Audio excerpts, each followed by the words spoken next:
at the Redneck Beer Stand.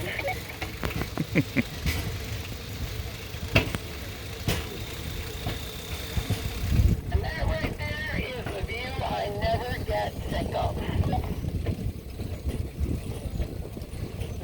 So when they built this railroad, they hired 1,000 men to build it. They brought in over 4 million pounds of rail on the Crooked Lake Canal. They built 37 miles of track, which was built, furnished, and completed by September of 1851, and it costed right around $1 million, which would be about $36 or $37 million today.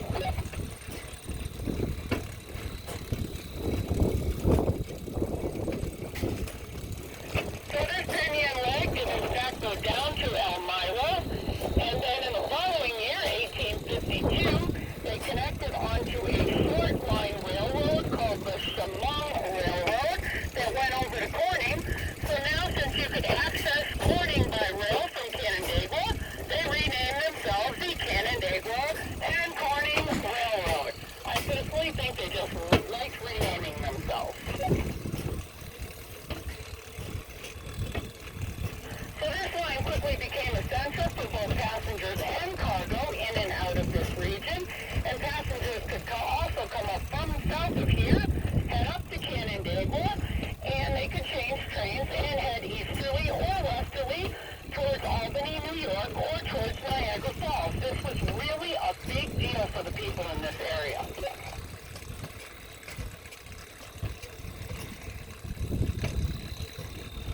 So in the early 1800s, that sleepy little village of Hammondsport on the southern tip of Cuba Lake was actually a busier town than it is today. Steamships would come in from Seneca Lake, and they were bringing guests that were going to stay at Cuca's large hotels and resorts. They also brought in products for sale. While they were here, they would pick up guests that were leaving the area, and also pick up products that were either manufactured or grown on Cuca to be brought to markets elsewhere. So the southern tip of Cuca Lake in the early 1800s became known as the Grain Belt.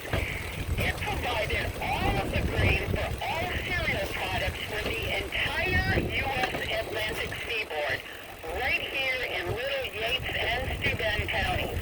And if you are from the area, much of that grain came out of Cohocton. And if you can imagine this area in the early 1800s, western New York was the wild, wild west.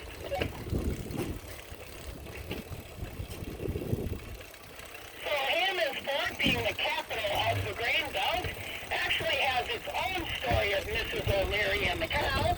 Remember Mrs. O'Leary's cow knocked over an oil lamp and nearly brought Chicago to the ground? Well, Hammondsport has its own similar tale. Hammondsport had 10 shoreline warehouses to house all of that grain, and in between those warehouses were taverns. So the men would work all day in the warehouses. They would head over to the taverns at night. These were not nice places. They were very rough, seedy bars.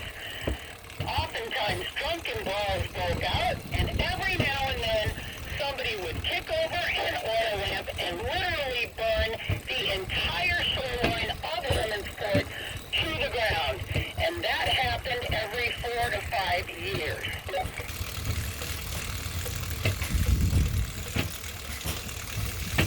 So then when the train came online in the mid-1800s, the trains and the steamships actually worked hand in hand together. There was a spot on Cuca Lake called Cuca Landing where the train could stop. There was also dockage there for the steamships, and they could exchange products from the trains to the steamships or vice versa.